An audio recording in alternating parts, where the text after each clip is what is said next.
Hello बच्चों, स्वागत है आप सभी का हमारे YouTube चैनल पर। आज हम बात करने वाले हैं प्रकाश के परावर्तन व अपवर्तन के बारे में। ये आपके कक्षा 10वीं के 9th नंबर का चैप्टर है, ठीक है। और ये बहुत ही इंपॉर्टेंट चैप्टर है। आपके बोर्ड एग्जाम में सबसे महत्वपूर्ण चैप्टरों में से एक है, जहाँ से आपको एक निबंधात्मक क्वेश्चन देखने को मिलने वाला है। तो आज हम स्पेशली परावर्तन और अपवर्तन के बारे में बात करने वाले हैं। साथ ही हम इनके बारे में बात करेंगे ही, इनके नियम के बारे में बात करेंगे, उत्तल और अवतल दर्पण के बारे में बात करेंगे स्पेशली, और उनसे रिलेटेड जो भी क्वेश्चन हैं, आपके एग्जाम्पल्स हैं और आपकी एनसीईआरटी में जितने भी क्वेश्चन हैं उन सभी का सॉल्यूशन भी इस वीडियो में हम करने वाले हैं। तो इस वीडियो में ध्यान से और अंत तक बने रहिएगा। आपका परावर्तन जो टॉपिक है वो बिल्कुल क्लियर होने वाला है। आपके क्वेश्चन सारे क्लियर हो जाएंगे, यहाँ से बाहर एक भी क्वेश्चन आपको बोर्ड में देखने को नहीं मिलेगा। तो वीडियो में बने रहिए हमारे साथ। तो स्टार्ट करते हैं। देखिए, प्रकाश जो है, यहाँ पर प्रकाश है, उसी कारण हमको वस्तुएं दिखाई देती है ना, प्रकाश की वजह से। और प्रकाश क्या है? ऊर्जा का स्रोत है। क्या है? ऊर्जा का स्रोत है, ठीक है। तो देखिए, यहाँ पर सबसे पहले हम बात करते हैं परावर्तन के बारे में, ठीक है। किसके बारे में बात करेंगे? सबसे पहले हम परावर्तन के बारे में। प्रकाश का परावर्तन। उच्च कोटि की पॉलिश किया हुआ पृष्ठ जैसे कि दर्पण अपने पर पड़ने वाले अधिकांश प्रकाश को परावर्तित कर देता है ना। तो यहाँ पर कोई भी एक सरफेस होती है जो क्या होती है? पॉलिश की हुई होती है। तो क्या करते हैं, यहाँ पर जब भी कोई प्रकाश पड़ता है तो उसको क्या कर देते हैं, ये परावर्तित कर देते हैं। कि कोई भी एक सरफेस होगी जो कैसी होगी? पॉलिश की हुई होगी। कैसी होगी? पॉलिश की हुई होगी। देखिए, परावर्तन के नियम। परावर्तन के नियम बहुत ही इंपॉर्टेंट हो जाते हैं, एग्जाम में पूछे जाते हैं कि परावर्तन के नियम बताइए। देखिए, परावर्तन पहला नियम है, आपतन कोण और परावर्तन कोण बराबर होते हैं। यानी कि यहाँ पर आपतन कोण को हम आई से शो करते हैं, ये बराबर होता है आर के। आई का मतलब होता है इंसिडेंट एंगल और आर का मतलब होता है परावर्तित या रिफ्लेक्टेड एंगल, ठीक है।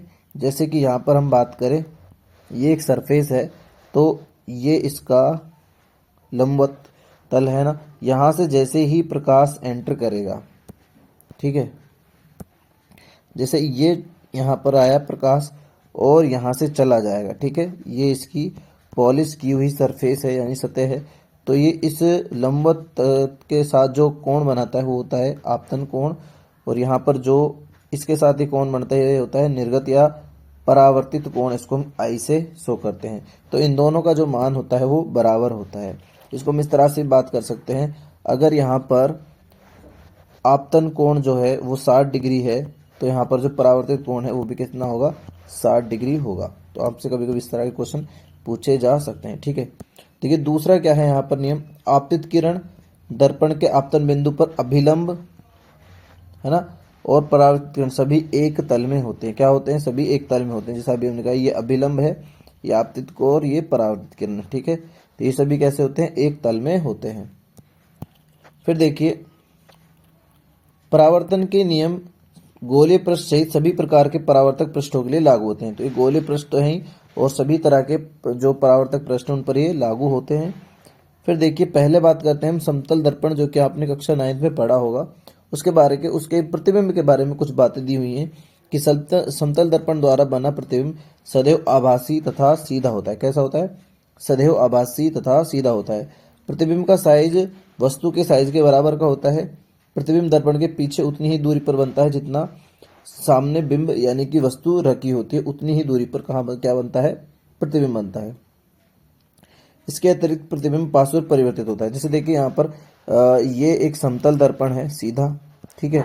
तो इसके सामने हमने यहाँ वस्तु कोई रखी हुई है, तो ये इतनी ही दूरी पर, और ये कहाँ बनेगी? दर्पण के पीछे बनेगी यहाँ पर, ठीक है। यहाँ से प्रकाश जाने वाला है और इस तरह से ये परावर्तित हो जाता है, ठीक है। जब इसको हम यहाँ मिलाते हैं तो हमको यहाँ ये दिखता है, ठीक है। तो इस तरह से क्या होता है? समतल दर्पण में बनता है। समतल दर्पण से क्वेश्चन आता है कि यदि जो वस्तु है समतल दर्पण के मान लो 5 मीटर दूर रखी हुई है, तो इसका प्रतिबिंब जो है दर्पण से कितनी दूर बनेगा? तो कितना दूर बनेगा? वो भी 5 मीटर दूर ही बनता है। इस तरह से यहाँ से हम क्वेश्चन बता सकते हैं। देखिए, नेक्स्ट आगे बढ़ते हैं गोलीय दर्पण, जो कि हमारे लिए इम्पोर्टेंट है, ठीक है। गोलीय दर्पण हमारे लिए बहुत इंपॉर्टेंट है। गोलीय दर्पण का परावर्तक पृष्ठ अंदर की ओर या बाहर की ओर वक्रित होता है। कैसा होता है? वक्र, यानी ऐसा होगा या फिर इस तरह से होगा। गोलीय दर्पण दो प्रकार के होते हैं, अवतल दर्पण और उत्तल दर्पण। पहले बात करते हैं अवतल दर्पण के बारे में। अवतल दर्पण गोलीय दर्पण जिसका परावर्तक पृष्ठ अंदर की ओर तथा गोले के अंदर की ओर वक्रित होता है, ये अवतल दर्पण कहलाता है। जैसे देखिए यहाँ पर ये एक हम बात कर रहे हैं गोलीय दर्पण है, तो इसका जो ये बाहरी सतह है ये क्या की गई है, पॉलिश की गई है। क्या की गई है, पॉलिश की गई है। तो अगर हम इसको यहाँ से मान लो काट दें, इस वाले हिस्से को हम यहाँ से देखिए काट देते हैं, तो हमको इस तरह से एक क्या मिलने वाला है, एक दर्पण मिलने वाला है। तो इससे हमको क्या पता चलता है, इसकी ये वाली जो सतह है ये पॉलिश की हुई सतह है ना, और यहाँ पर ये वाली जो सतह है ये कैसी है, ये परावर्तित सतह है। कैसी है, परावर्तित सतह है। ठीक है, तो अब जो अवतल दर्पण होता है वो कुछ इस प्रकार से होता है। ये अवतल दर्पण की बात हुई है ना। और देखिए यहाँ पर चम्मच का अंदर की ओर वक्रित पृष्ठ अवतल दर्पण कहलाता है। जैसे कि आपने चम्मच को देखा ही होगा, इस तरह से ये चम्मच है मान लो, तो इसका जो ये वाला तल है कैसा है, ये आपको अवतल दर्पण के जैसा दिखाई देगा। ठीक है, नेक्स्ट बात करते हैं उत्तल दर्पण के बारे में। देखिए उत्तल दर्पण क्या है, उत्तल दर्पण वह गोलीय दर्पण जिसका परावर्तक पृष्ठ बाहर की ओर वक्रित होता है, उत्तल दर्पण कहलाता है। उत्तल दर्पण की बात करें तो मान लो ये कोई गोलीय दर्पण है, इसकी जो आंतरिक सतह है वो क्या है, पॉलिश की हुई है ना। तो ये जो बाहर की सतह क्या है, परावर्तित कहलाएगी, परावर्तित सतह। जैसे मान लो इसको हम काट दें यहाँ से, तो हमको इस तरह से सतह प्राप्त होगी कि आंतरिक जो सतह वो कैसी है, पॉलिश की हुई है। बाहर की ओर सतह क्या है, ये परावर्तित सतह। कैसी सतह है, ये परावर्तित सतह है। ठीक है, इस तरह से। फिर देखिए चम्मच के बाहर की ओर उभरा हुआ पृष्ठ लगभग उत्तल दर्पण जैसा होता है। ठीक है, तो ये हुई जनरल बात है। उसके बाद देखिए बात यहाँ कुछ और बातें करते हैं हम। देखिए जैसे ही हमने गोलीय दर्पण को देखा था, इस तरह से हम अगर गोलीय दर्पण को देखते हैं तो इसका केंद्र बिंदु यहाँ से यहाँ तक का जो है ये इसकी त्रिज्या होती है। क्या होती है, त्रिज्या होती है। ठीक है, किसी भी गोलीय दर्पण के लिए, हम दोनों के लिए बात कर लेते हैं, उत्तल और अवतल दर्पण के लिए।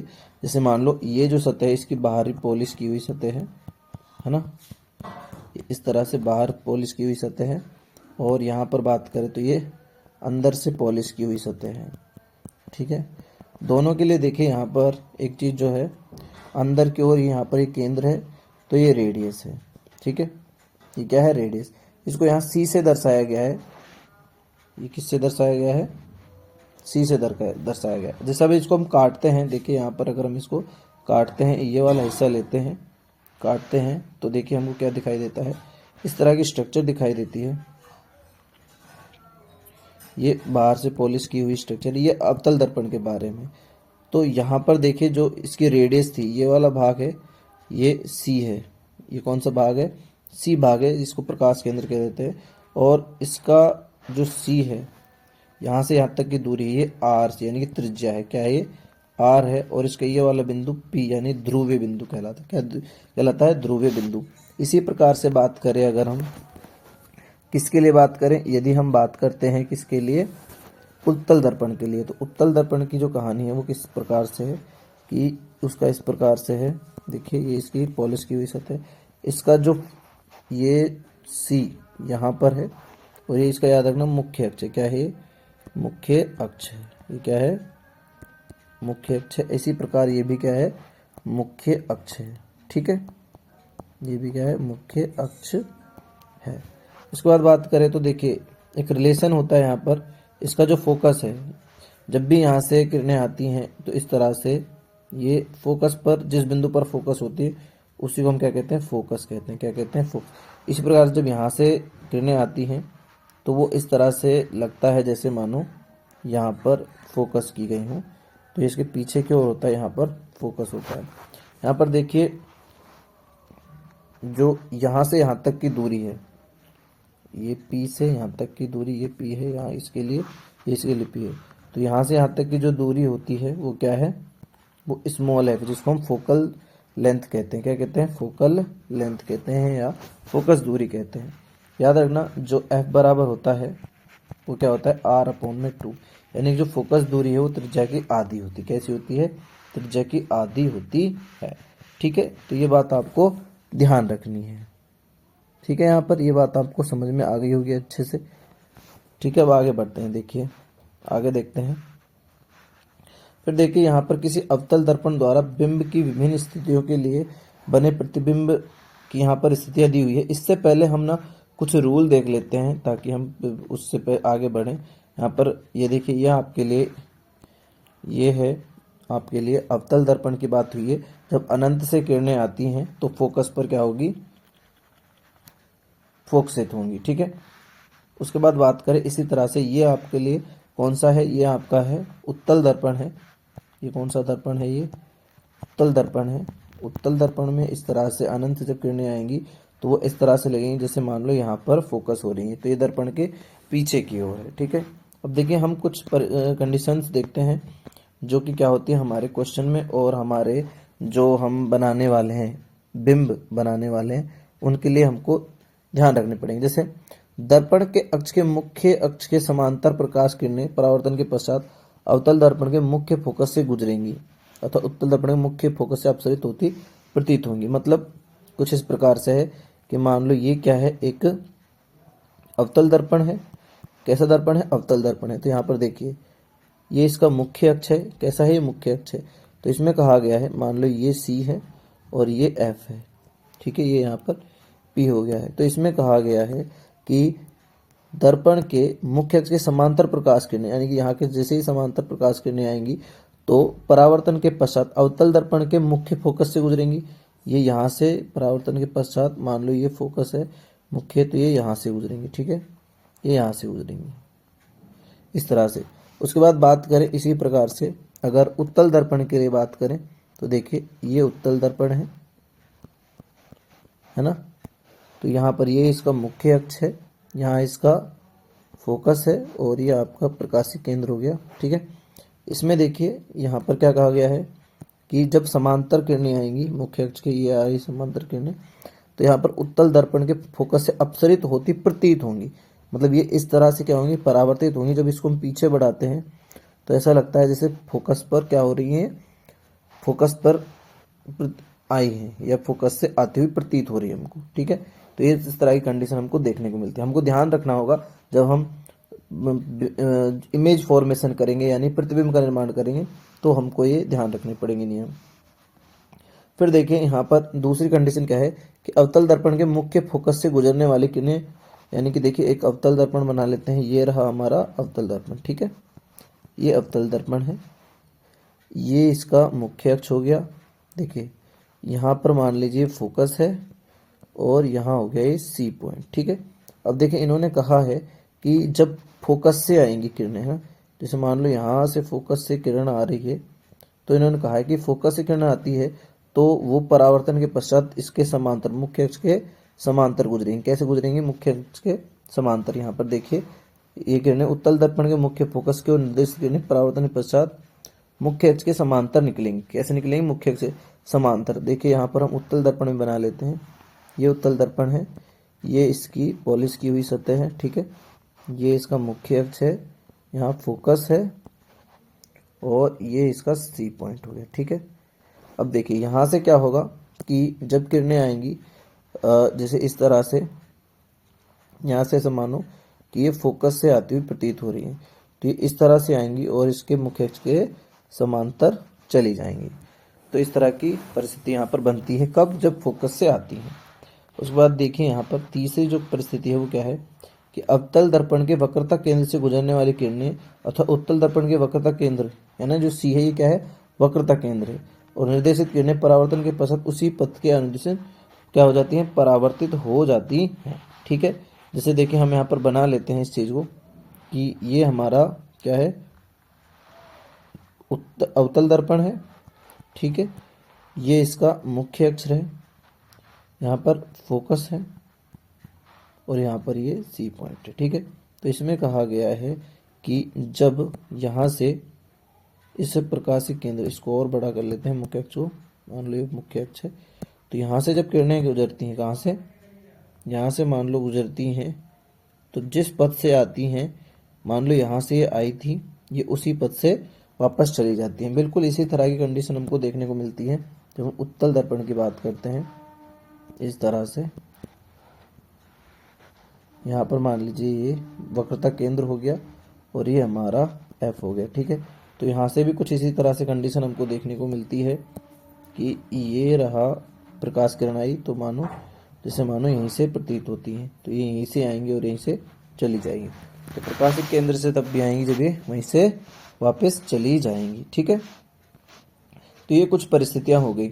अब हम बात करते हैं कि प्रतिबिंब की स्थिति कहाँ कहाँ प्रतिबिंब बनता है, जो कि आपको ध्यान देना है क्योंकि आपके जो क्वेश्चन आने वाले हैं इन्हीं पोजीशन पर आने वाले हैं। ठीक है, देखिए यहाँ पर ये बिंब की स्थिति है, यानी वस्तु की स्थिति, वस्तु कहाँ है। प्रतिबिंब की स्थिति, प्रतिबिंब कहाँ बनने वाला है, प्रतिबिंब का साइज और प्रतिबिंब की प्रकृति किस प्रकार की रहने वाली है। देखिए यहाँ पर जब हम क्या करेंगे, वस्तु को अनंत पर रखेंगे। कहाँ रखेंगे, वस्तु को अनंत पर रखेंगे तो अवतल दर्पण की बात हो रही है, तो फोकस पर प्रतिबिंब कहाँ बनेगा, फोकस पर। जैसे मैं यहाँ पर आपको बना के दिखाऊं, जैसे मान लो ये रहा अवतल दर्पण है ना, तो मान लो यहाँ पर कहीं प्रतिबिंब है, ये अनंत है, यहाँ पर वस्तु है सॉरी है ना, तो यहाँ पर क्या होगा, जब प्रकाश किरणें मुख्य अक्ष के समांतर आएंगी, ये फोकस है, तो यहाँ पर एक दूसरे को काटेंगे, ऐसे नीचे से आएंगी और ये एक दूसरे को काटेंगे। जो प्रतिबिंब बनेगा यहाँ पर बनेगा और बहुत ही ज़्यादा छोटा बनेगा। कैसा बनेगा, बहुत ज़्यादा छोटा बनेगा और वास्तविक एवं उल्टा बनेगा। कैसा बनेगा, वास्तविक एवं उल्टा बनने वाला है, जब कहाँ पर हो, अनंत पर हो। दूसरा देखिए यहाँ पर, दूसरा क्या है कि सी से परे, यानी कि यहाँ पर मान लो ये सी है, तो इस बार क्या होगा, इस बार की अगर हम परिस्थिति की बात करें, देखिए यहाँ पर ये रहा हमारा अवतल दर्पण, यहाँ पर फोकस है, मानो ये क्या है, फोकस है और ये है सी। तो यहाँ कहीं हमने वस्तु को रखा है, मान लो ये हमारी वस्तु है ना। ठीक है, ये सी से परे है, तो इस बार जब यहाँ से किरणें आएंगी, ठीक है, यहाँ से कहाँ से आ रही हैं, ये जब किरणें आ रही हैं तो देखिए क्या हो रहा है, यहाँ पर ये इस तरह से फोकस से गुजरेंगी, ये फोकस से गुजरेंगी। ठीक है, अब जो किरणें देखो, कम से कम दो किरणें क्या होनी चाहिए, एक दूसरे को काटेंगे, वहीं पर क्या बनेगा, प्रतिबिंब बनेगा, वहीं पर क्या बनेगा, प्रतिबिंब बनेगा। इस पर आप देखिए जो सीधे यहाँ पर ये जो ध्रुवीय केंद्र है यहाँ से गुजरेंगी, तो जितने अपन कोण पर आई है उतने ही परावर्तित कोण से निकलेंगी यहाँ पर, तो इस तरह से ये निकलेंगी और ये इस बिंदु पर क्या बनेंगे, यहाँ पर काटेंगे तो यहाँ पर प्रतिबिंब बनेगा। देखिए प्रतिबिंब कहाँ बनेगा, ये एफ और सी के बीच में, कहाँ बनेगा, एफ और सी के बीच में, और कैसा बनेगा, वस्तु से छोटा बनेगा। कैसा बनेगा, वस्तु से छोटा, और कैसा बनेगा, वास्तविक उल्टा। देखिए अगर जो ये मुख्य अक्ष के नीचे की ओर बन रहा है ना, तो ये कैसा बनेगा, वास्तविक बनेगा उल्टा। और याद रखना प्रतिबिंब जब भी कहाँ बनता है, इस दर्पण के बाईं तरफ बनता है, तो वो कैसा होगा, वास्तविक होगा, और अगर नीचे बनेगा तो वो उल्टा होगा। ठीक है, उसके बाद इसी तरह से देखिए यहाँ पर जब हम वस्तु को सी पर रखते हैं तो प्रतिबिंब भी कहाँ पर बनता है, सी पर ही बनता है। मतलब इस तरह से ये अगर हमारा मान लो हमारा क्या है, अवतल दर्पण है, और इस तरह से अगर हम ये रखते हैं तो देखिए यहाँ पर हमने ये मान लो सी है, सी पॉइंट है, तो यहाँ अगर हम वस्तु को रखते हैं तो इस तरह से ये इसके समांतर गई किरणें और यहाँ से फोकस पर फोकसित हुई। उसके बाद देखिए दूसरी अगर हम किरण की बात करते हैं तो दूसरी किरण क्या होगी, यहाँ फोकस से मान लो गुजर रही है, तो वो क्या होगी, इसके समांतर जाएंगी, और जब समांतर जाएंगी तो ये यहाँ पर मिलेंगी। ठीक है, यहाँ पर मिलेंगी तो प्रतिबिंब भी यहीं पर बनने वाला है। तो प्रतिबिंब कैसा होगा, सी पर बनेगा, समान साइज का, वस्तु के साइज का होगा, वास्तविक होगा, उल्टा होगा। ठीक है, ये इसकी कंडीशन हुई। फिर देखिए सी और एफ के बीच में, इस बार हम क्या कर रहे हैं कि जो हमारा वस्तु है उसको हम कहाँ रख रहे हैं, सी और एफ के बीच। मान लो यहाँ पर एफ है और ये सी है। ठीक है, तो यहाँ हमने रखा है क्या, ये रख दिया हमने वस्तु को यहाँ पर। ठीक है, यहाँ हमने वस्तु को रख दिया, तो इस तरह से किरणें जाएंगी और ये एफ से गुजरेंगी। ठीक है, ये एफ से गुजरेंगे। उसके बाद देखिए यहाँ पर, उसके बाद क्या होता है, जो दूसरी किरण है हमारी है ना, वो दूसरी किरण कहाँ से गुजरेगी, वो इस तरह से ये पी से गुजरेगी, और पी से गुजरने के बाद, ठीक है, वो पी से गुजरने के बाद कहाँ पे मिलेगी, तो वो यहाँ कहीं मिलेगी, मतलब सी के बाद में मिलेगी। कहाँ मिलेगी, सी से परे। सी से परे कहीं पर ये टकराएंगी तो प्रतिबिंब वहाँ बनेगा, और इस बार प्रतिबिंब कैसा होगा, बड़ा होगा, लेकिन वास्तविक और उल्टा होगा। फिर देखिए जो एक स्थिति है सी से परे, मतलब सॉरी एफ से परे, एफ पर, परे नहीं सॉरी एफ पर की बात हुई यहाँ पर, ये हमारा क्या है, अवतल दर्पण है, ठीक है, ये इसका मुख्य अक्ष हो गया। तो इस बार ये जो एफ है हमने यहीं पर रख दिया है वस्तु को, यहीं पर हमने वस्तु को रख दिया है। तो इस तरह से ये टकराएंगी, है ना, तो फिर परावर्तित होंगी, ये या होंगी, ये परावर्तित होंगी, फोकस से गुजरेंगी इस तरह से। उसके बाद जो यहाँ से जाएगी वो इस तरह से। तो ये कहाँ पर मिलेंगी, ये अनंत पर मिलेंगी। कहाँ पर मिलेगी, अनंत पर। अनंत पर मिलेगी तो देखिए ये मुख्य अक्ष है, तो बहुत बड़ा क्या बनेगा, हमको प्रतिबिंब मिलने वाला है। और कैसा होगा, वास्तविक और उल्टा। देखिए यहाँ पर एक परिस्थिति ऐसी भी है, जब हम पी और एफ के बीच में वस्तु को रखते हैं इस तरह से। ये क्या है, हमने कहाँ रख दिया है इसको, ये मान लो पी है और ये कैसा है, एफ है। ये क्या है, देखिए यहाँ पर मान लो एफ है, ये एफ हो गया, ठीक है। तो हमने कहाँ रखा है वस्तु को, हमने इस बार वस्तु को यहाँ रख दिया है, ठीक है। जब हम वस्तु को देखो यहाँ रखते हैं तो क्या होता है, वस्तु को यहाँ रखते हैं तो इस तरह से फोकस से तो ये गुजरेगा ही, है ना। तो ये जब फोकस से गुजरेगा तो ये पीछे को हमको बढ़ाना पड़ेगा। और इसी प्रकार से जब ये यहाँ से जाएगा तो इसको जब हम पीछे बढ़ाते हैं तो हम देखते हैं तो ये बहुत दूर मिलते हैं, है ना। और कहाँ मिलते हुए दिखाई देते हैं, सामने तो मिलेंगे नहीं, दूर मिलेंगे और पीछे भी मिलेंगे। तो पीछे मिलने के कारण कैसा होता है, दर्पण के पीछे प्रतिबिंब बनता है। कैसा बनता है, बहुत विवर्धित और बड़ा बनता है। लेकिन पीछे बनने के कारण कैसा होता है, आभासी होता है और सीधा होता है प्रतिबिंब।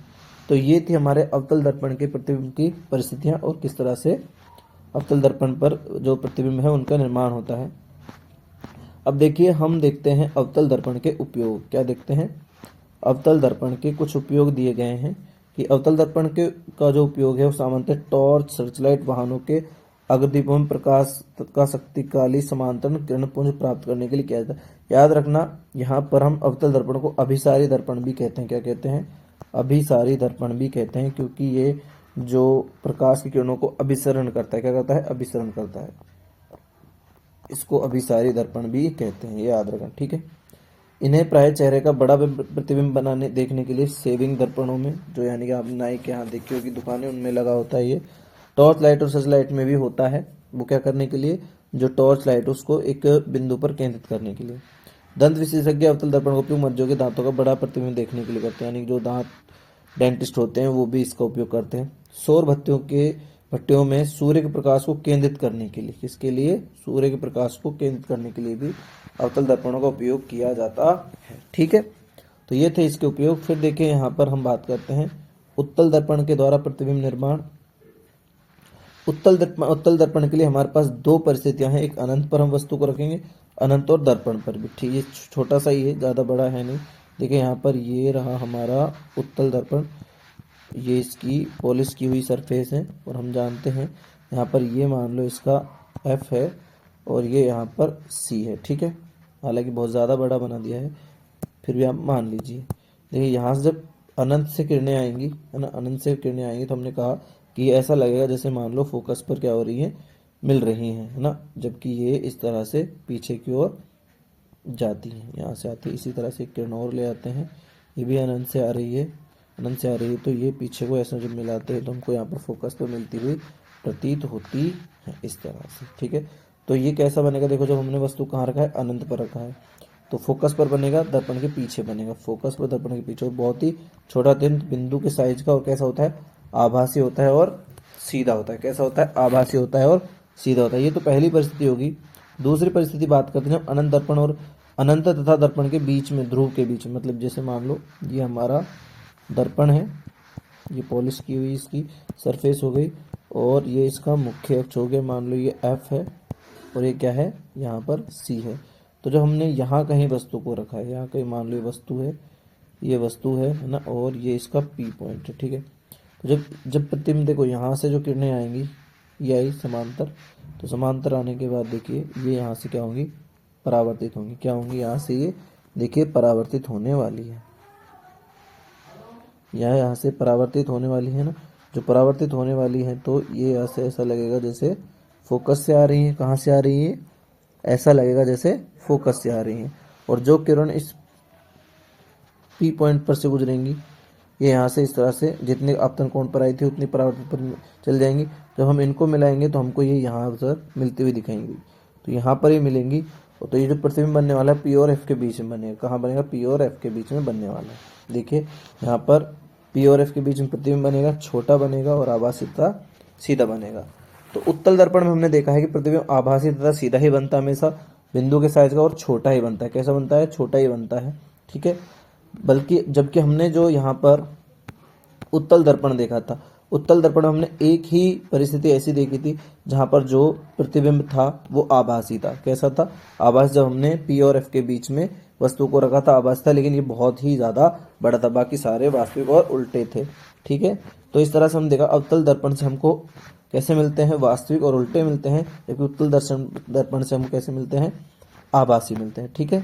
तो ये हो गए दर्पण। ये देखिए यहाँ पर उत्तल दर्पण के कुछ उपयोग दिए हैं। उत्तल दर्पण का उपयोग सामान्यतः वाहनों के पश्च दर्पणों मतलब पश्च दृश्य को देखने के लिए करते हैं। पश्च दृश्य इसलिए यूज करते हैं ताकि जो ड्राइवर है पीछे के वाहनों को देख सके और सुरक्षित तरीके से गाड़ी चला सके, ठीक है। क्योंकि ऐसा क्यों करते हैं? इससे हम जानते हैं कि प्रतिबिंब कैसा बनता है? सदैव सीधा बनता है। कैसा बनता है? सीधा और छोटा बनता है। छोटा बनने के कारण बहुत ज़्यादा इसका जो दृष्टि क्षेत्र है बहुत अधिक हो जाता है, क्योंकि ये बाहर की ओर वक्रित होता है। अतः समतल दर्पण की तुलना में उत्तल दर्पण ड्राइवर को अपने पीछे के बहुत बड़े क्षेत्र को देखने में समर्थ बनाता है। तो ये तो बातें हुई ये, ठीक है। अब बात करते हैं जो चिन्ह परिपाटी है उनके बारे में बात करते हैं, ठीक है। देखिए चिन्ह परिपाटी के बारे में बात करते हैं। जैसे ये अवतल दर्पण है, ठीक है। ये अवतल दर्पण के बारे में हम बात कर रहे हैं और चिन्ह परिपाटी आपके लिए बहुत बहुत बहुत ज़्यादा इंपॉर्टेंट है, क्योंकि यहीं से आपके क्वेश्चन जो होंगे इसी से होने वाले हैं। देखिए यहाँ पर ये मान लो फोकस है और ये यहाँ पर वक्रता केंद्र है। तो यहाँ से यहाँ तक के बीच की जो दूरी है ये कैसी है? फोकस दूरी है। और यहाँ से यहाँ तक की जो दूरी है ये त्रिज्या है। क्या है? त्रिज्या है या रेडियस है। ये पी पॉइंट है, ठीक है। तो देखिए मैं आपको बता देता हूँ जो फोकस दूरी है खासकर किसके लिए? इसके लिए अवतल दर्पण के लिए हमेशा कैसी होगी? नेगेटिव होगी। आपको यहाँ ध्यान रखना पड़ेगा एक बात, वो ध्यान क्या रखना पड़ेगा कि दर्पण के बाईं तरफ, यानी कि ये बाईं तरफ की जितनी भी दूरियां होती हैं वो कैसी होती हैं? माइनस में आपको लेनी। कैसे लेनी है? माइनस। तो यहाँ पर जो त्रिज्या होने वाली है वो भी कैसी होने वाली है? नेगेटिव होने वाली है। फिर देखिए जो यहाँ पर ये है वस्तु की जो ऊंचाई है ना, ये वस्तु की ऊंचाई हम यहाँ प्लस में लेंगे। अगर नीचे की ओर है तो वस्तु की ऊंचाई हम माइनस में लेंगे। कैसे लेंगे? माइनस में लेंगे, ठीक है। तो इस तरह से हम यहाँ पर दर्पण के बाएं ओर जो भी चीजें होंगी उनकी दूरियां हमेशा कैसे होंगी? नेगेटिव होंगी। ये बात आप ध्यान रखना। बिंब सदैव दर्पण के बाएं ओर रखा जाता है। इसका अर्थ है कि दर्पण पर बिंब से प्रकाश बाएं ओर से आपतित होगा, तो यहाँ से बाएं ओर से आपतित होगा, है ना। मुख्य अक्ष के समांतर सभी दूरियां दर्पण के ध्रुव से मापी जाती है। कहाँ से मापी जाती है? ध्रुव से। मूल बिंदु के दाईं ओर मापी गई सभी दूरियां धनात्मक, यानी कि यहाँ से जो ये दर्पण है इसके इधर की ओर जो भी दूरियां होंगी वो कैसी होंगी? प्लस में होनी है। दाईं ओर प्लस की होंगी, बाईं ओर माइनस की होगी, आपको ध्यान रखना है। जबकि मूल बिंदु के बाईं ओर की मापी गई दूरियां ऋणात्मक मानी जाएंगी, ठीक है। ये बात आपको बहुत बहुत ज्यादा ध्यान देंगे। ऊपर की ओर प्लस की ऊंचाई होगी, नीचे की ओर माइनस की। ये मैं आपको पहले ही बता चुका हूँ। बाईं ओर की दूरी ऋणात्मक, दाईं ओर की धनात्मक, ठीक है। मुख्य अक्ष के लंबवत तथा ऊपर की ओर मापी गई दूरियां धनात्मक, ये सब हम बातें कर चुके हैं, ठीक है। फिर यहाँ पर देखिए ये दर्पण सूत्र आपका रहा जो आपके एग्जाम के पॉइंट ऑफ व्यू से बहुत इंपॉर्टेंट है, जो कि क्या होता है? 1/f बराबर 1/v प्लस 1/u। देखिए यहाँ पर f हम जानते हैं फोकस दूरी है। क्या है ये? फोकस दूरी है, ठीक है। v यहाँ पर क्या है? ये प्रतिबिंब की दूरी है। किसकी दूरी है? ये प्रतिबिंब की दूरी है, ठीक है। प्रतिबिंब की दूरी है। और जो u है, u क्या है यहाँ पर? ये वस्तु की दूरी है या बिंब की दूरी है। ये आपको ध्यान रखना है, ठीक है। याद रखना जो यहाँ पर अगर दर्पण की बात करते हैं u हमको जो मिलेगा हमेशा नेगेटिव मिलने वाला है। क्या मिलने वाला है? नेगेटिव मिलने वाला है। और जो v की बात, ये यहाँ पर फोकस है। अवतल दर्पण के लिए फोकस हमेशा कैसा रहेगा? यहाँ पर नेगेटिव रहेगा अवतल दर्पण के लिए, और उत्तल दर्पण के लिए पॉजिटिव रहने वाला है। कैसा रहने वाला है? पॉजिटिव, हमेशा ध्यान रखना। और v की बात करें तो यहाँ पर v क्या है? उत्तल दर्पण के लिए बात करें तो ये हमेशा पॉजिटिव रहने वाला है, ठीक है। अवतल दर्पण के लिए बात करें तो v मोस्टली नेगेटिव ही रहेगा, लेकिन एक कंडीशन जब क्या होगा, जो वस्तु को हम P और F के बीच में रखेंगे तो हमको पॉजिटिव भी देखने को मिलेगा। लेकिन हमको ध्यान रखना है दायां और बायां वाली बात। दाएं वाली चीजें सारी दूरियां प्लस में होंगी, बाएं वाली हमेशा माइनस में होगी, ठीक है। एक फॉर्मूला और है यहाँ पर आवर्धन का। गोले दर्पण द्वारा उत्पन्न आवर्धन वह अपेक्षित विस्तार है जिससे ज्ञात होता है कि कोई प्रतिबिंब बिंब की अपेक्षा कितना गुना आवर्धन, मतलब कितना गुना बड़ा है, छोटा है, ठीक है। ये इसे कैसे प्राप्त करते हैं, प्रतिबिंब की ऊंचाई तथा बिंब की ऊंचाई के अनुपात के रूप में व्यक्त करते हैं। यानी कि जो ये आवर्धन है इसको हम एच डैश अपॉन में एच से दर्शाते हैं। एच डैश क्या है, प्रतिबिंब की ऊंचाई है। किसकी ऊंचाई है, ये प्रतिबिंब की ऊंचाई है, ठीक है। और जो एच है, ये जो एच है किसकी ऊंचाई है, बिंब यानी वस्तु की ऊंचाई है। किसकी ऊंचाई है, बिंब की ऊंचाई है, ठीक है, बिंब की ऊंचाई है। इसको हम एक दूसरे फॉर्मूले से भी बता सकते हैं, इसका भी हम यूज करते हैं, यहाँ पर माइनस वी अपॉन में ये होता है। इन दोनों का हमको स्पेशली ध्यान रखना है, इन दोनों फॉर्मूलों का हम जब क्वेश्चन करने वाले हैं तो इस बात का बहुत ध्यान रखने वाले हैं। देखिए बिंब की ऊंचाई धनात्मक ली जाती है क्योंकि बिंब प्राइम मुख्यक के ऊपर रखा जाता है, तो बिंब की यानी कि वस्तु की ऊंचाई हमेशा कैसी हुई, धनात्मक। आभासी प्रतिबिंब के लिए बिंब की ऊंचाई धनात्मक होती है, आप ध्यान रखने ना। आभासी प्रतिबिंब की बात हो रही है तो हम बात जानते हैं उत्तल दर्पण हमेशा आभासी प्रतिबिंब ही बनाता है, तो उसकी ऊंचाई हमेशा धनात्मक ही, जबकि वास्तविक प्रतिबिंब के लिए इसे ऋणात्मक लेना चाहिए। तो जो अवतल दर्पण है उसकी ज्यादातर स्थितियां हमको प्रतिबिंबों की कैसी होगी, ऋणात्मक मिलेंगी।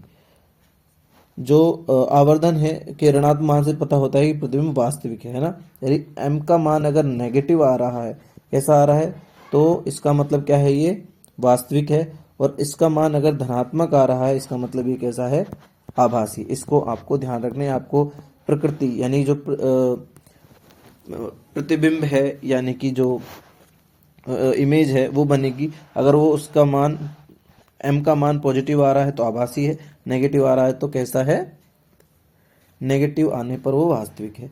अब देखते हैं क्वेश्चन। अब बारी आती है क्वेश्चन की। जो आपके बुक में जितने भी क्वेश्चन है वो सारे क्वेश्चन मैं यहाँ लेके आया हूँ, तो आपका ये कॉन्सेप्ट पूरी तरह से आज क्लियर होने वाला है परावर्तन का, और स्पेशली हम बात करें तो दर्पण के लिए, ठीक है। देखिए पहला क्वेश्चन आपके लिए ये उत्तल दर्पण का है।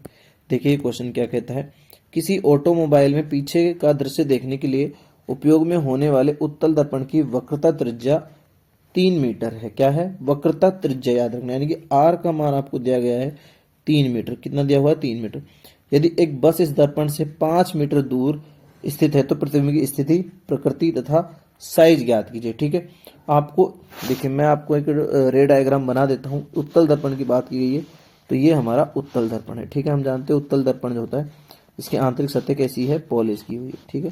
अब देखिए हमसे क्या कहा गया, हमको ये आर दिया गया है, मतलब मान लो यहाँ पर ये सी है, तो यहाँ से यहाँ तक की हमको दूरी दी गई है जो कि 3 मीटर। कितनी है, 3 मीटर। हमको याद रखना एफ दिया नहीं गया है, लेकिन हम एफ निकाल सकते हैं। क्या निकाल सकते हैं, एफ निकाल सकते हैं। अभी निकालेंगे थोड़ी देर में, उससे पहले देखते हैं कि और हमको क्या दिया हुआ है। हमको दिया गया यदि बस इस दर्पण से 5 मीटर दूर, यानी कि बस इसके सामने है, मान लो ये बस है, ठीक है।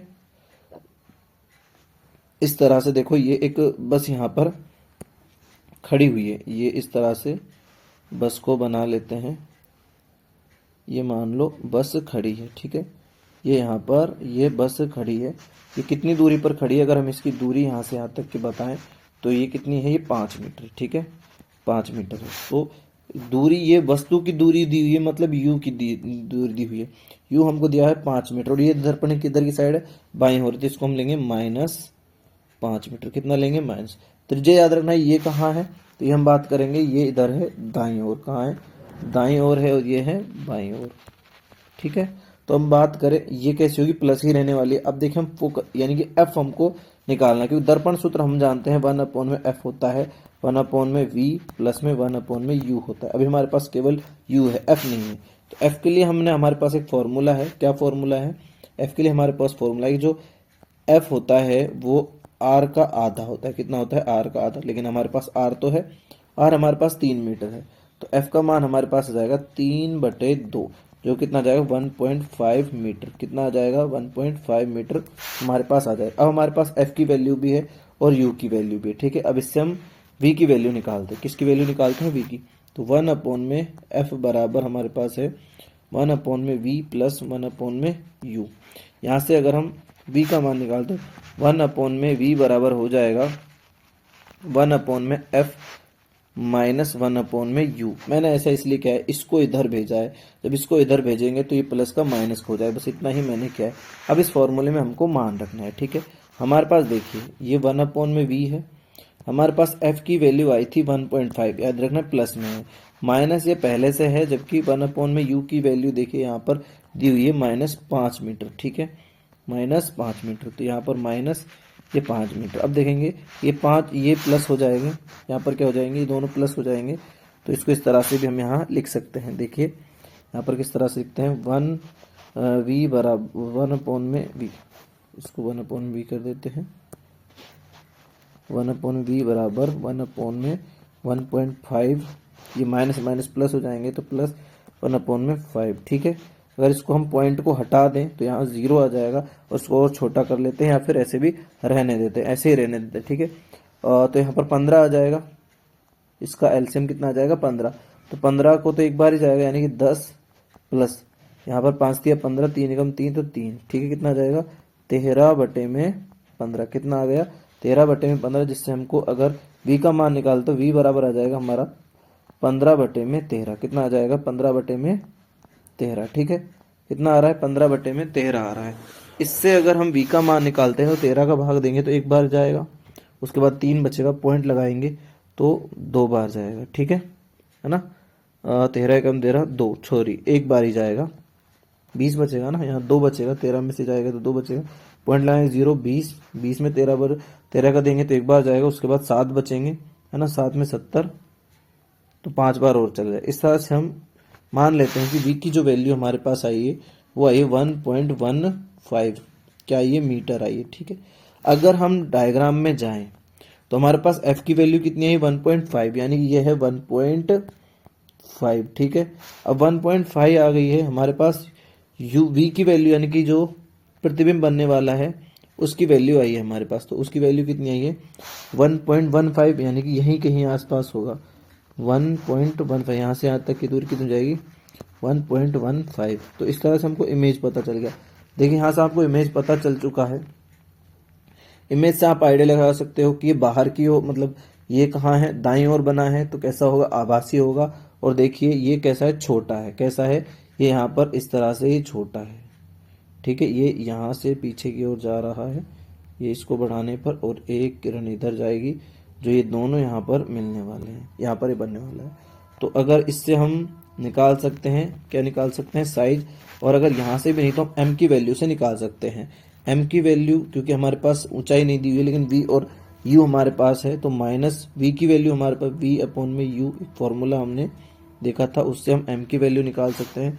देखिए m बराबर v की वैल्यू हमारे पास है ये 1.15 अपॉन में माइनस पहले से है तो ये है 1.5, ठीक है। तो ये माइनस से माइनस तो कैंसिल हो जाएगा, m आ रहा है हमारे पास प्लस में, तो यह 1.15 अपॉन में 1.5, ठीक है। इसको अगर हम हटाते हैं यहाँ से तो एक 0 हमारे पास आ जाएगी, क्या आ जाएगी 0, तो 0 आने पर हमको पता चलेगा 115 में हमको 150 का भाग देना है, जिससे हमको पता चल गया कि सबसे पहले हमको यहाँ पर पॉइंट लगाना पड़ेगा, क्या लगाना पड़ेगा पॉइंट, पॉइंट लगाने पर 0 आएगा, और फिर हम अगर भाग देंगे तो वो सीधी सी बात है पॉइंट लग चुका है तो 1 से कम ही आने वाला है, कितना आने वाला है 1 से कम ही आने वाला है। 1 से कम आने का मतलब क्या होता है कि छोटा है, कैसा है जो प्रतिबिंब हमारा बनने वाला है, कैसा है छोटा प्रतिबिंब है, कैसा प्रतिबिंब है छोटा प्रतिबिंब यहाँ बनने वाला है, ठीक है, ये छोटा प्रतिबिंब बनेगा। और प्लस में मान आ रहा है m का, इसका मतलब आभासी, कैसा है आभासी है। बाकी आप यहाँ से मान निकाल भी सकते हो, पहले 0 से 0 काट कर, उसके बाद 15 का आप अगर आप दोगे 7 बार जाएगा, है ना, 7 बार जाएगा, उसके बाद बात करें तो आपके पास 10 है, फिर 6 बार जाएगा, लगभग 0.67 आएगा, लेकिन उससे इतना आपको दिक्कत लेने वाली बात नहीं है। आपको इतना पता करना है कि 1 से कम आ रहा है तो छोटा, याद रखना है यहाँ पर m का मान 1 आ रहा है, इसका मतलब क्या है कि समान आकार का है। अगर m का मान 1 से ज़्यादा आ रहा है तो बिंब, मतलब यहाँ पर जो बिंब है वो कैसा होगा, यानी जो प्रतिबिंब सॉरी वो 1 से ज़्यादा है, तो इसका मतलब बड़ा प्रतिबिंब बनने वाला है। और m की वैल्यू अगर 1 से कम आ रही है इसका मतलब छोटा प्रतिबिंब, इसका ध्यान रखिएगा, ठीक है। तो इसका आंसर आपको मिल गया होगा, उम्मीद है। फिर देखिए नेक्स्ट क्वेश्चन हमारा है यहाँ पर, यह आपका अवतल दर्पण से रिलेटेड है। कौन से दर्पण से रिलेटेड है, अवतल दर्पण से रिलेटेड एक क्वेश्चन है। ठीक है, यहाँ पर देखिए, पढ़ते हैं इसको। कोई 4 सेंटीमीटर साइज का बिंब, साइज हमको यानी दी हुई है, मतलब ऊंचाई दी हुई है। किसकी दी हुई है? बिंब यानी वस्तु की, वो हमको दी हुई है 4 सेंटीमीटर। ठीक है, किसी 15 सेंटीमीटर फोकस दूरी के अवतल दर्पण, देखिए यहाँ पर बना लेते हैं, ये रहा हमारा अवतल दर्पण, है ना। और हमसे कहा गया है कि इसकी फोकस दूरी कितनी है? 15 सेंटीमीटर। कितनी है? 15 सेंटीमीटर। मान लो यहाँ पर ये हमारा एफ है, यहाँ से यहाँ तक की जो दूरी है ये कितनी है? 15 सेंटीमीटर है। ठीक है, तो एफ की वैल्यू हमारे पास है 15 सेंटीमीटर। कितनी है? 15 सेंटीमीटर। फिर देखिए कहा गया है कि अवतल दर्पण से 25 सेंटीमीटर दूरी पर रखी गई है। कोई वस्तु है जो कितनी दूरी पर रखी गई है? यहाँ पर 25 सेंटीमीटर की दूरी पर रखी गई है। ठीक है, ये लीजिए, यहाँ पर 15 हो गया है ना, यहाँ पर ये 15 है, तो मान लीजिए आप यहाँ कोई वस्तु, ये वस्तु रखी गई है। ठीक है, और हम कह देते हैं यहाँ से यहाँ तक की जो दूरी है वो 25 सेंटीमीटर है। ठीक है, कितनी है? 25 सेंटीमीटर। अब वस्तु की दूरी है, यानी कि यू हमको दिया हुआ है, यू हमको दिया हुआ है, तो ये कैसा होगा? माइनस में होगा। कैसा होगा? -25 सेंटीमीटर। ठीक है, क्योंकि ये बाईं ओर है। कौन सी साइड है ये? बाईं ओर। इसी तरह से फोकस दूरी भी हमको माइनस में लेनी पड़ेगी, ये भी कहाँ है? बाईं ओर है। ठीक है, अब देखिए, अब हमको क्या क्या निकालना है। हमारे पास एफ भी है, हमारे पास यू भी है। ठीक है, और हमसे क्या पूछा गया है कि दर्पण से कितनी दूरी पर किसी पर्दे पर प्रतिबिंब की प्रकृति, है ना, कितनी दूरी पर प्रतिबिंब बनने वाला है। पहली बात हमको वी यहाँ से पता करना है। क्या पता करना है? वी यहाँ को पता करना है। उसके बाद कहा गया प्रतिबिंब की प्रकृति कैसी होगी और साइज कितनी ज्ञात कीजिए, है ना। तो मतलब हमको एम की वैल्यू भी यहाँ निकालनी है। ठीक है, तो ये 2 क्वेश्चन हमको निकालने हैं। अब हमारे पास यू भी है और हमारे पास एफ भी है। ठीक है, और हमारे पास एच भी है, और यहाँ से साइज का मतलब है कि हमको एच डैश की वैल्यू भी यहाँ निकालनी है। ठीक है, तो ये 3 क्वेश्चन हमारे सामने हैं। रे डायग्राम भी आपके सामने है। देखिए, अगर आपको एफ की वैल्यू दी गई है, किसकी वैल्यू दी गई है? एफ की, तो यहाँ से आप आर निकाल सकते हो। क्या निकाल सकते हो? आर। आप जानते हो एफ बराबर होता है R/2। ठीक है, तो यहाँ पर आर अगर हम निकालना चाहेंगे तो 2F हो जाएगा। और अगर आप देख रहे हो एफ की वैल्यू आपके पास माइनस में, याद रखना माइनस में कितनी है? 15 सेंटीमीटर है, तो आर यहाँ से आ जाएगा 2 इंटू में 15, ये माइनस रहने वाला है। ठीक है, तो आर हम आपके पास आएगा -30 सेंटीमीटर। कितना आएगा? -30। और आर का मतलब यहाँ पर कहीं सी है ना, यहाँ पर सी रखा हुआ है। ठीक है, वैसे आपको इस डायग्राम में दिख रहा होगा सी और एफ के बीच में क्या है? प्रतिबिंब, वो सॉरी, वस्तु रखी गई है। ठीक है, लेकिन हमारे पास जो चीज़ें हम फॉर्मूले में रखते हैं, हमारा फॉर्मूला होता है 1/f बराबर 1/v प्लस 1/u। ये हमारा फॉर्मूला है, और हमको क्या करना है? 1/v निकालना है। ठीक है, यानी v की वैल्यू निकालनी है, तो वही जानते हैं हम 1/f माइनस 1/u रहने वाला है। ठीक है, अब इस फॉर्मूले का उपयोग करते हैं और आंसर पता करते हैं। क्या करते हैं? आंसर यहाँ पर पता करते हैं। ठीक है, देखिए यहाँ पर एफ की वैल्यू हमारे पास कितनी है? एफ की वैल्यू हमारे पास -15 है। कितनी है? 1/v बराबर 1/-15। ठीक है, फिर हमको यहाँ पर माइनस है। यू की वैल्यू हमारे पास -25 सेंटीमीटर। कितनी है? -25 है। ठीक है, ये -25। अब जानते हो ये माइनस माइनस प्लस हो जाएंगे, तो इस तरह से भी लिख सकते हैं 1/v बराबर 1/-15 प्लस 1/25। अब हमको इसका एलसीएम लेना है। क्या लेना है? एलसीएम यहाँ से ले सकते हैं, तो 15 और 25 का कितना आएगा? यहाँ पर देखिए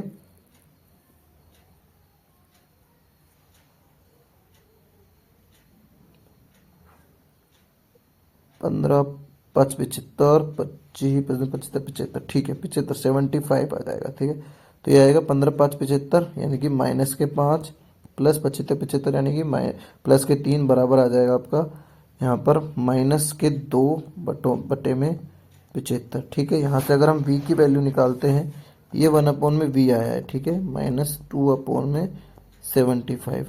अगर v की वैल्यू अगर हम यहाँ निकालते हैं तो v की वैल्यू कितनी आएगी? v बराबर 75/2, लेकिन याद रखना माइनस में। ठीक है, माइनस में निकालेंगे तो v की वैल्यू हमारे पास कितनी आ जाएगी, इसका भाग लगाएंगे तो माइनस 2 तिया 6, ठीक है, एक बच जाएगा, है ना, और 2 7 14 पॉइंट, है ना, 2 7 एक बच जाएगा 37.5। वी की वैल्यू हमारे पास कितनी आ रही है, 37.5 आ रही है, कितनी आ रही है 37.5, ठीक है, यहाँ कर लेते हैं इसको। वी की वैल्यू आई है हमारे पास 37.5। अब हमसे पूछा गया है एम की वैल्यू, एक हमारा आंसर ये रहा, ठीक है। हमको एम की वैल्यू नहीं, देखिए हमारे पास एम की वैल्यू की अगर हम बात करें तो होता है माइनस वी अपॉन में यू। अब हमारे पास वी है माइनस, ये माइनस में याद रखना, किस में है, माइनस में, माइनस 37.5 अपॉन में यू हमारे पास है जो कि कितना है, -25 है, ठीक है। और ऑलरेडी यहाँ बाहर माइनस है तो पहले तो माइनस माइनस कैंसिल हो जाएंगे, लेकिन फिर भी हमारे पास माइनस आने वाला है, ठीक है, क्या आने वाला है, माइनस आने वाला है। अब हमको भाग देना है 25 का, इसमें किसका भाग देना है, 25 का, इसमें हमको भाग देना है। पॉइंट हम बाद में देख लेंगे, पॉइंट को लगा देंगे या फिर पॉइंट आप हटा देते हैं, यहाँ 0 आ जाएगा, ठीक है। फिर भी अगर हम बात करें तो 25 का पहले तो एक बार जाएगा, है ना, 25 का एक बार जाता है, उसके बाद अगर यहाँ देखते हैं कितना बचता है, 7 5 12, तो 25 चौके 100, 25 पंजे 125, है ना, 15 बार जा रहा है, कितनी बार जा रहा है, 15, मतलब ये 1.5 आ रहा है, 1.5 यानी एक से ज़्यादा मान आ रहा है, इसका मतलब प्रतिबिंब कैसा होगा, बड़ा होगा। और ये माइनस में वैल्यू है, किस में है, माइनस में, माइनस में है तो वास्तविक होगा, कैसा होगा, वास्तविक होगा। अब देखिए हमसे ना ये भी पूछा गया है कि एम की वैल्यू आ गई, हमारा दूसरा क्वेश्चन हो गया, एम की वैल्यू हमसे प्रकृति पूछी थी, तो बड़ा है, वास्तविक है और उल्टा है, कैसा है, उल्टा है। उल्टा क्योंकि माइनस में आ रही है एम की वैल्यू, बड़ा इसलिए क्योंकि एक से ज़्यादा है, और वास्तविक कभी होगा जब ये उल्टा होगा। अब हमसे पूछा गया है कि एच डैश यानी प्रतिबिंब की साइज भी हमसे पूछा गया, हमारे पास एम की वैल्यू है यहाँ पर, ठीक है, मैं यहाँ निकाल रहा हूँ इसको कि हमारे पास एम की वैल्यू है, ठीक है, हमारे पास क्या है, एम की वैल्यू है जो कि कितनी है, यहाँ पर हमारे पास 1 - 1 मैं लिख देता हूँ, और हमने फॉर्मूला लिखा था एच डैश अपॉन में एच। तो एच की वैल्यू हमारे पास है, एच डैश की नहीं है, एच की वैल्यू है हमारे पास जो कि कितनी है, देखिए यहाँ पर कितनी वैल्यू है हमारे पास एच की, एच की वैल्यू हमारे पास 4 सेंटीमीटर, कितनी है, यहाँ पर 4 सेंटीमीटर है। तो इसको क्रॉस मल्टीप्लाई करेंगे, वज्र गुणा करेंगे, देखिए हमारे पास एच डैश की वैल्यू जो निकल के आती है -1.5 इंटू में 4, ठीक है। तो एच डैश क्या निकल के आएगा, ये माइनस में आएगा जो भी मान आएगा, तो 4 5 20 और 4 एकम 4 और 2 6, ठीक है, मतलब 6, कितना आने वाला है, 6, कितना आने वाला है, यहाँ पर आंसर 6 आने वाला है सेंटीमीटर में, कितना आने वाला है, 6 सेंटीमीटर। तो देखिए हमारे पास देखो बिंब की साइज 4 सेंटीमीटर है, प्रतिबिंब 6 सेंटीमीटर, यानी कि 2 सेंटीमीटर ज़्यादा बड़ा है, कितना बड़ा है, 2 सेंटीमीटर ज़्यादा बड़ा है। तो हमने पहले ही कहा था कि प्रतिबिंब हमारा कैसा रहेगा, बड़ा रहेगा, वास्तविक रहेगा और उल्टा रहेगा, तो हमारा सब कुछ सही। तो ये हो गया है यहाँ पर क्वेश्चन का आंसर आपका, ठीक है। अब देखिए नेक्स्ट क्वेश्चन की ओर बढ़ते हैं। अब ये आपके एनसीईआरटी के क्वेश्चन है, देखिए यहाँ पर ये रहे आपके एनसीईआरटी के क्वेश्चन, आपके सामने पहला क्वेश्चन है, ये दूसरा क्वेश्चन है, उसके बाद एक ये तीसरा क्वेश्चन है, और देखिए ये चौथा है, पांचवा है, ये छठा क्वेश्चन। टोटल 6 क्वेश्चन आपके एनसीईआरटी में है जो न्यूमेरिकल वाले हैं, स्पेशली मैंने एमसीक्यू वाले यहाँ नहीं लिए हैं, जो न्यूमेरिकल वाले क्वेश्चन हैं उनके बारे में बात करने वाला हूँ, ठीक है। तो ध्यान देते हैं, चलो इन क्वेश्चनों पर कैसे क्वेश्चन है, इजी हैं सारे, बस कंडीशन क्या है आपको ये ध्यान रखना है कि परिस्थितियाँ कौन सी हैं या पोजीशन कौन सी है, लेंस को कौन से दर्पण के बारे में बात की गई है। जैसे देखिए यहाँ पर उत्तल दर्पण के बारे में बात की और कहा गया कि फोकस दूरी ज्ञात करनी है, इसकी वक्रता त्रिज्या हमको 32 सेंटीमीटर है। तो देखिए यहाँ पर ये सीधा सा है, वैसे यहाँ पर ये सी है, ये एफ है, और ये हमसे कहा गया उत्तल दर्पण है, ठीक है।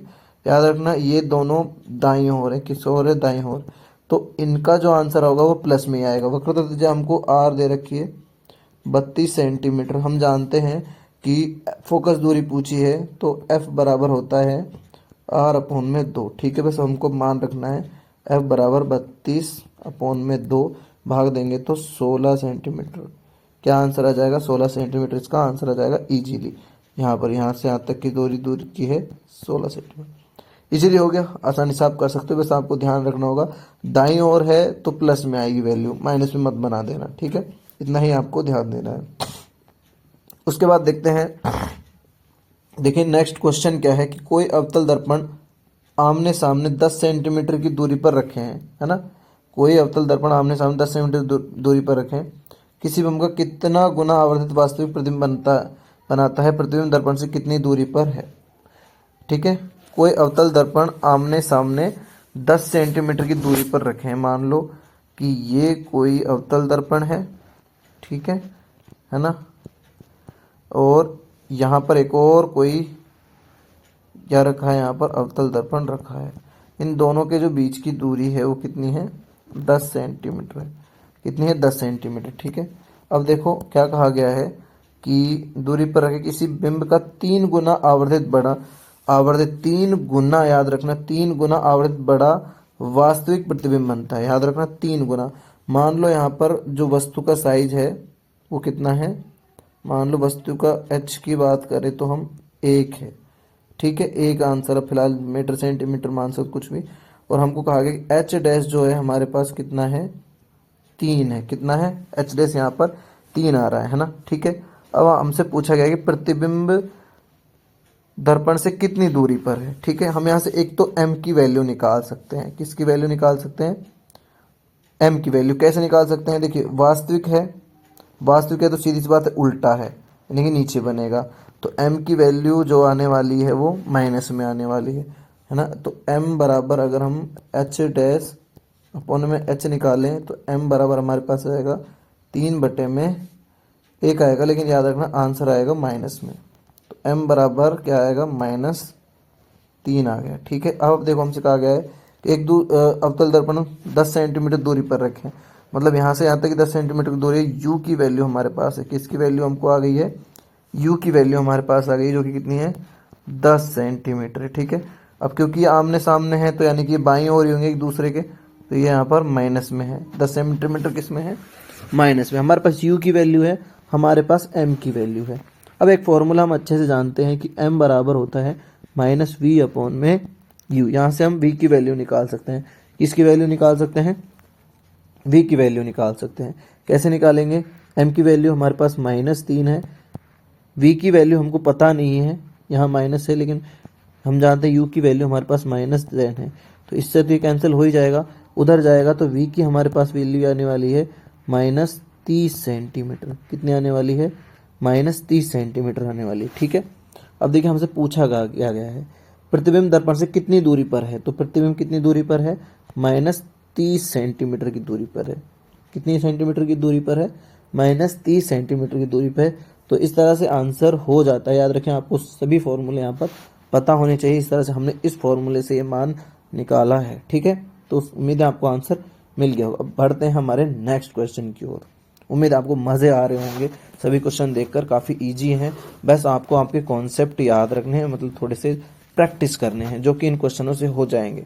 और मैं आपको फिर से याद दिला देता हूँ, जो ये मैं आपको क्वेश्चन सॉल्यूशन करा रहा हूँ, अगर आपके एग्जाम में से दर्पण से रिलेटेड कोई भी क्वेश्चन आता है, न्यूमेरिकल आता है, तो वो इन्हीं में से कोई एक न्यूमेरिकल होगा। इनसे बाहर कोई भी न्यूमेरिकल जाने वाला नहीं है, इसकी गारंटी मेरी है। 100% गारंटी मैं इसकी लेता हूँ। और अगर आपने ये क्वेश्चन अच्छे से प्रैक्टिस कर लिए तो आपके अवतल दर्पण और जो यहाँ पर उत्तल दर्पण है उससे रिलेटेड क्वेश्चन गलत हो ही नहीं सकता, चाहे वो थियोरटिकल आए या फिर न्यूमेरिकल आए, इसकी गारंटी है पूरी, ठीक है। तो बढ़ते हैं नेक्स्ट क्वेश्चन की ओर। देखिए नेक्स्ट क्वेश्चन क्या कहता है कि 15 सेंटीमीटर दूरी के एक अवतल दर्पण, अब यहाँ पर एक अवतल दर्पण बना लेते हैं। देखिए हमको इसमें यही ध्यान रखना है कि हमको जो भी क्वेश्चन में कहता है उसको फोकस करना है ना। ये है यहाँ पर अवतल दर्पण, ठीक है। इसका फोकस हमसे कहा गया है 15 सेंटीमीटर। यहाँ पर ये मान लो F है और यहाँ से यहाँ तक की जो दूरी है वो कितनी है? 15 सेंटीमीटर। कितनी है? 15 सेंटीमीटर, ठीक है। का उपयोग करके हम किसी बिंब का सीधा प्रतिबिंब बनाना चाहते हैं। यानी याद रखना, सीधा होगा तो आभासी होगा, और सीधा होगा तो कहाँ बनेगा? दर्पण के पीछे बनेगा। याद रखना, बिंब का दर्पण से दूरी का परिसर क्या होना चाहिए? हमको ये पता करना है कि जो वस्तु है उसको कहाँ रखें कि सीधा प्रतिबिंब बने। याद रखना अवतल दर्पण की एक ही ऐसी स्थिति है जहां से कैसा प्रतिबिंब बनता है, सीधा बनता है। जब हम कहाँ रखते हैं, इस P और F के बीच में, यहाँ कहीं अगर हम किसको रखेंगे, वस्तु को रखेंगे, तो हमको क्या क्या मिलेगा, हमको सीधा प्रतिबिंब मिलने वाला है। देखिए फिर कैसा कहा गया कि प्रतिबिंब की प्रकृति कैसी होगी, तो प्रतिबिंब की अगर सीधा है तो आभासी होगी। कैसी होगी, आभासी होगी। प्रतिबिंब बिंब से बड़ा है अथवा छोटा, बहुत बड़ा होने वाला हम जानते हैं, ये हमने जो हमारी सारणी थी उसमें देखा था।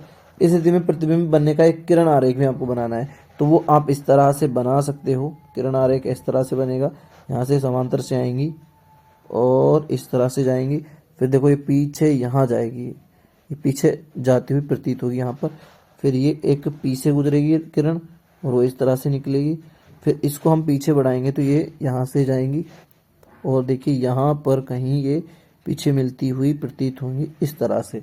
तो ये है प्रतिबिंब, ये क्या है, ये है प्रतिबिंब, ठीक है, ये क्या है, प्रतिबिंब है, ठीक है। यहाँ पर ये कहाँ है, ये दर्पण के पीछे है, ठीक है। अब देखिए, अब हमको बाकी हम क्वेश्चन वाली चीजें करते हैं। देखिए क्वेश्चन क्या कह रहा है, उसको ध्यान देते। हमको एफ दिया हुआ है, क्या दिया हुआ है, एफ कितना दिया हुआ है, 15 सेंटीमीटर। तो इससे हम आर का मान निकाल सकते हैं, आर बराबर होता है 2F, ठीक है। तो आर बराबर आ जाता है हमारे पास 30 सेंटीमीटर, कितना आ जाता है, 30 सेंटीमीटर, ठीक है। अब हमसे कहा क्या गया है कि प्रतिबिंब कैसा बनना चाहिए, प्रतिबिंब बनना चाहिए सीधा, कैसा बनना चाहिए, सीधा, और अवतल दर्पण में वो एक ही स्थिति है, ठीक है। बिंब का दर्पण से दूरी का परिसर क्या होना चाहिए, तो यहाँ पूछा गया है कि कितनी दूरी होनी चाहिए मिनिमम। तो हम जानते हैं ये दूरी जो होनी चाहिए वो होनी चाहिए, वी की बात पूछ रहे हैं, सॉरी यू की पूछ रहे हैं कि यू कितना होना चाहिए। तो यू की बात करें, 0 से 15 सेंटीमीटर इसका परिसर होना चाहिए, रेंज होनी चाहिए। इस इनमें से कोई भी स्थिति पर आप रखोगे तो आपको कैसा प्रतिबिंब मिलने वाला है, सीधा मिलने वाला, कैसा मिलने वाला है, सीधा। कैसा मिलेगा, आभासी मिलेगा, और कैसा मिलेगा, बड़ा मिलेगा। यहाँ सब सारे क्वेश्चन परिसर आपसे पूछ लिया, इसका आंसर हो गया। उसके बाद प्रतिबिंब की प्रकृति कैसी होगी, सीधा होगा, आभासी होगा, ठीक है। प्रतिबिंब से बड़ा होगा, बिल्कुल बड़ा होगा। इस स्थिति में प्रतिबिंब बनने का जो किरण आरेख है वो ये आपके सामने रहा, तो इस तरह से इसको आंसर हो जाता है, ठीक है। अब नेक्स्ट क्वेश्चन की ओर बढ़ते हैं। देखिए नेक्स्ट क्वेश्चन यहाँ है, एक समतल दर्पण द्वारा उत्पन्न आवर्धन +1 है, इसका क्या अर्थ है। यानी जो m का मान है वो है +1। याद रखना, मैंने आपको पहले बताया कि अगर आवर्धन का यानी m का मान प्लस आ रहा है, इसका मतलब जो प्रतिबिंब है वो कैसा है, सीधा है, और कैसा है, आभासी है, कैसा है, आभासी है, ठीक है।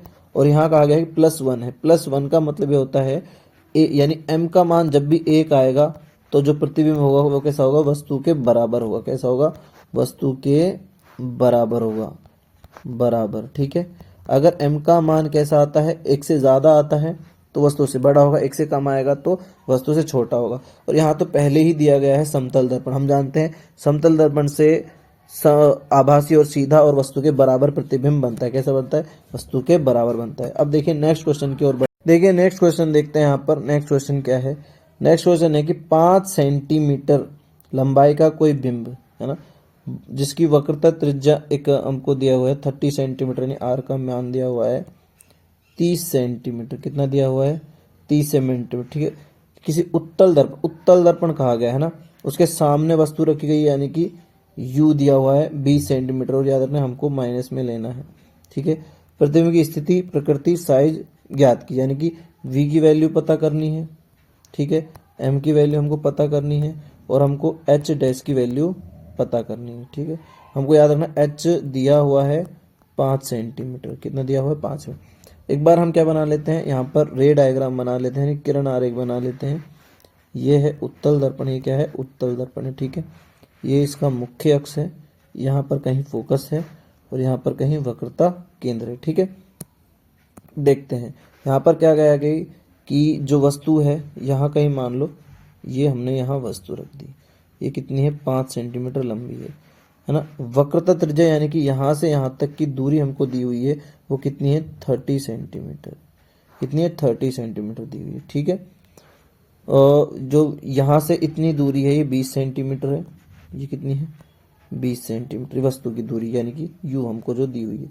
अब हमसे एक हमारे पास हमको एफ चाहिए, क्योंकि वी निकालने के हमको पास एफ हमको पता होना चाहिए, जो कि हम निकाल सकते हैं, क्योंकि हमारे पास आर है।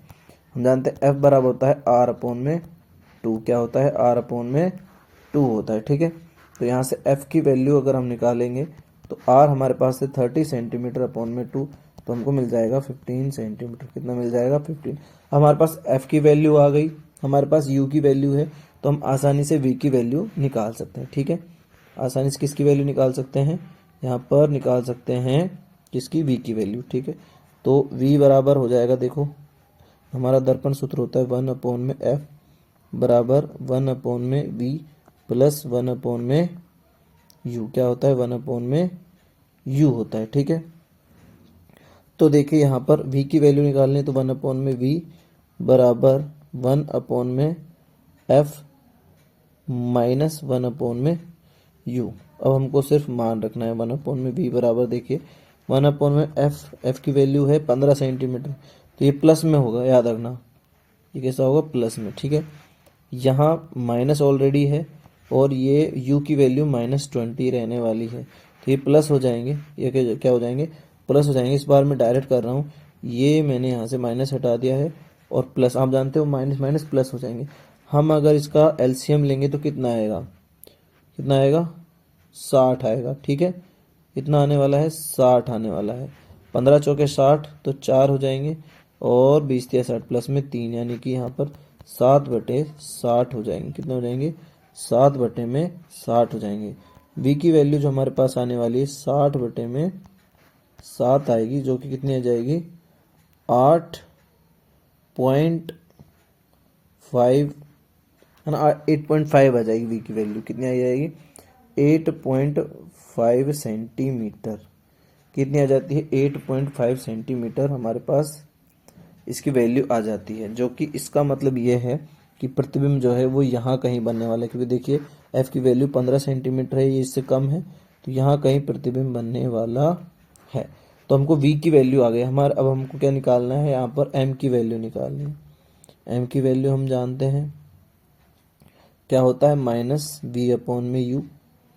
यहाँ से m की वैल्यू निकाल सकते हैं 8.5, माइनस ऑलरेडी है, -20 है, ये कैंसिल हो जाएंगे, यानी कि 8.5 अपॉन में 20 है। ठीक है, इसको हम और भी काट सकते हैं, जैसे यहाँ से अगर हम काटें तो 5 चौके 20, 5 से कम 5, 3, 5, 7, 35, यानी कि 1.7 हो जाएगा। जिसको अगर हम काटते हैं तो ये जाएगा 0 पॉइंट पहले ही लगा देते हैं, 4 बार जाएगा, पॉइंट रहेगा ही, है ना, 4 चौके 16 रहने वाला है। या फिर मान लो यहाँ से हम पॉइंट हटाते भी हैं तो, है ना, पॉइंट हटाएंगे तो यहाँ 40 हो जाएगा, और 40 का इसमें भाग जाएगा नहीं, तो 0 हो जाएगा। फिर भी हमको 4 बार जाएगा, कितनी बार जाएगा? यहाँ पर 4 बार हो जाएगा। उसके बाद बात करें तो 40 2 बार जाएगा, यानी कि 0.42 आ रहा है। तो m का मान 1 से कम आ रहा है, मतलब प्रतिबिंब छोटा होगा, और प्लस में आ रहा है, इसका मतलब आभासी होगा। कैसा होगा? छोटा होगा। कैसा होगा? आभासी होगा। ठीक है, कैसा होगा? आभासी होगा। लेकिन हमको साइज अगर हमको पता करना है तो हमारे पास m की वैल्यू है। m साइज के लिए h डैश अपॉन में h होता है। यहाँ पर h डैश अगर हमको निकालना है तो m इंटू में h है, h डैश हो जाएगा। यहाँ पर m की वैल्यू है 0.42 इंटू में h की वैल्यू देखो हमारे पास क्या दी हुई है? 5 सेंटीमीटर। कितनी दी हुई है? 5 सेंटीमीटर। इसको 5 से इंटू करेंगे तो 5 दूनी 10, 0 हासिल पाए 1, 5 चौके 20, 20 और 1 21, तो 2.10 सेंटीमीटर। कितना है? 2.10, यानी कि सीधा सीधा है। यहाँ देखिए आपके सामने, यहाँ वस्तु की ऊंचाई 5 सेंटीमीटर है और इसकी कितनी आ रही है? 2, तो बहुत ज़्यादा छोटा है, और हमने यही कहा है छोटा होगा और आभासी होगा। उत्तल दर्पण है तो सीधी सी बात है, यही होगा। अब देखते हैं ये जो हमारा एनसीईआरटी का लास्ट क्वेश्चन है उस पर बात करते हैं। यहाँ क्या है कि 7 सेंटीमीटर साइज का कोई बिंब, है ना, और पहली बात तो अवतल दर्पण है, तो अवतल दर्पण है, इस तरह से हम बना सकते हैं। ये क्या है? अवतल दर्पण है। ठीक है, ये क्या है? अवतल दर्पण है। ये क्या है? अवतल दर्पण है, बना लेते हैं। ये है मुख्य अक्ष है। ठीक है, ये मुख्य अक्ष है। ठीक है, अब देखिए हमको कहा गया है कि फोकस दूरी हमको दी हुई है 18 सेंटीमीटर। मान लो ये फोकस है, तो यहाँ से यहाँ तक की दूरी हमको कितनी दी हुई है? 18 सेंटीमीटर दी हुई है। ठीक है, इसके सामने 27 सेंटीमीटर दूरी पर क्या रखा गया है, यहाँ पर बिंब, यानी कि यहाँ पर कहीं मान लो 18 है ना, तो यहाँ पर मान लो ये बिंब रखा गया है और इसकी ऊंचाई भी हमको 7 सेंटीमीटर दी गई है। यहाँ से यहाँ तक की दूरी कितनी है, ये है 27 सेंटीमीटर। ठीक है, ठीक है, ये देखा गया, हमसे पूछा गया है दर्पण से कितनी दूरी पर किसी पर्दे को रखें कि उस वस्तु का स्पष्ट फोकसित प्रतिबिंब मिले, मतलब v की वैल्यू हमको यहाँ से पूछी गई। प्रतिबिंब का साइज प्रकृति ज्ञात कीजिए, m की वैल्यू पूछी गई। ठीक है, अब देखिए हमारे पास क्या क्या है, हमारे पास f की स्मॉल f की वैल्यू है कितनी है, 18 सेंटीमीटर है, सामने है यानी कि बाईं ओर है तो माइनस रहेगी। u की वैल्यू हमारे पास है 20 सेंटीमीटर, जो 27, ये भी माइनस में रहने वाली है। तो सबसे पहले हमारे पास v निकालना है, जो कि फॉर्मूले से निकल जाएगा 1/f बराबर 1/v प्लस 1/u, जो कि हम निकाल सकते हैं 1/v बराबर 1/f माइनस 1/u। ठीक है, इसकी वैल्यू रखते हैं तो देखिए 1/v बराबर क्या होता है, 1/f की वैल्यू हमारे पास -18 सेंटीमीटर है, यहाँ माइनस ऑलरेडी आ गया है, -27। ठीक है, ये माइनस माइनस कैंसिल हो जाएंगे, तो ये इस तरह से 1/-18 प्लस 1/27। अगर अब हम इसका एलसीएम ले तो कितना आएगा, देखिए इसका एलसीएम लीजिए, कितना आ सकता है, 54 आ जाएगा। 27 दूनी 54 और 18 54, तो -3 प्लस के 2, जो कि कितना आ जाएगा 1/52, लेकिन माइनस के। ठीक है, माइनस के, तो यहाँ से v की वैल्यू जो हमारे पास आने वाली है वो कितनी है, बराबर ये है तो 1/54, लेकिन माइनस का है, तो v की वैल्यू हमारे पास आएगी -54। कितनी आएगी, -54, यहाँ पर v की वैल्यू आ जाती है। अब एक क्वेश्चन हमारा हो गया v की वैल्यू। अब हमसे m की वैल्यू के लिए हम फिर फॉर्मूला यूज करेंगे, m बराबर -v/u। क्या है, -v/u, तो m बराबर क्या हो जाएगा, माइनस है, v की वैल्यू ऑलरेडी 54 माइनस में है, यहाँ पर जो u है उसकी वैल्यू भी हमारे पास देखिए कितनी है, -27 है, तो यहाँ पर ये -27 है, इससे ये कैंसिल हो जाएगा, तो m की वैल्यू देखो क्या आ जाएगी, -54/27। तो ये 2 बार जाएगा, 27 दूनी 54, यानी कि -2। तो m की वैल्यू कितनी आ रही है, -2 है। अब -2 है मतलब m की वैल्यू 1 से ज़्यादा है, अगर 1 से ज़्यादा अगर m की वैल्यू है तो बड़ा होगा, प्रतिबिंब कैसा होगा, बड़ा है। ठीक है, और माइनस बता रहा है कि वास्तविक होगा और उल्टा होगा, कैसा होगा, वास्तविक होगा और उल्टा होगा, कैसा होगा, वास्तविक होगा और उल्टा होगा। m की माइनस की वैल्यू यही बताती है कि प्रतिबिंब कैसा होगा, वास्तविक होगा और उल्टा। देखिए फिर हमसे ये भी पूछा गया है कि यहाँ पर प्रतिबिंब का साइज, यानी कि हमको h डैश भी पूछा गया। h की वैल्यू तो हमारे पास है, h की वैल्यू तो 7 सेंटीमीटर है। ठीक है, लेकिन हमको h डैश पूछा गया, क्या पूछा गया है, h डैश। तो हम जानते हैं m बराबर h डैश अपॉन में h। ठीक है, h की वैल्यू है हमारे पास, तो h डैश बराबर क्या हो जाएगा, m इंटू में h। ठीक है, तो h डैश बराबर m की वैल्यू -2, और यहाँ पर 7 क्या है, उसकी वैल्यू है किसकी, यहाँ पर बिंब की दूरी की, यानी h की। तो h डैश हमारे पास आ जाता है -14। क्या आ जाएगा, -14। माइनस यहाँ पर बताता है कि ये किसके नीचे की ओर है, मुख्य अक्ष के नीचे की ओर है ना, ये मुख्य अक्ष के नीचे की ओर है। तो ये हमारे पास सारी वैल्यू हो चुकी है। ठीक है, तो ये सारे क्वेश्चन हमने एनसीईआरटी के सारे क्वेश्चन यहाँ पर डिस्कस कर लिए हैं। तो अगर आप हमारे साथ वीडियो में अंत तक बने रहे तो बताइए किस तरह की ये वीडियो रही, मतलब आपको ये क्वेश्चन आंसर समझ में आए नहीं आए, आपके कॉन्सेप्ट क्लियर हुए नहीं हुए, क्या आपको कोई कन्फ्यूजन रह गई है, आपकी किसी भी तरह की क्यूरी हो आप पूछ सकते हो, है ना। और अगर आपको ये वीडियो पसंद आती है तो प्लीज़ वीडियो को लाइक करें, चैनल पर पहली बार आए हैं तो चैनल को सब्सक्राइब करें और अपने दोस्तों के साथ भी साझा करें, क्योंकि हम आपके लिए मेहनत कर रहे हैं और हम चाहते हैं कि आपके और आपके दोस्तों सभी को इसका लाभ मिले। तो वीडियो में अंत तक बने रहिए, धन्यवाद।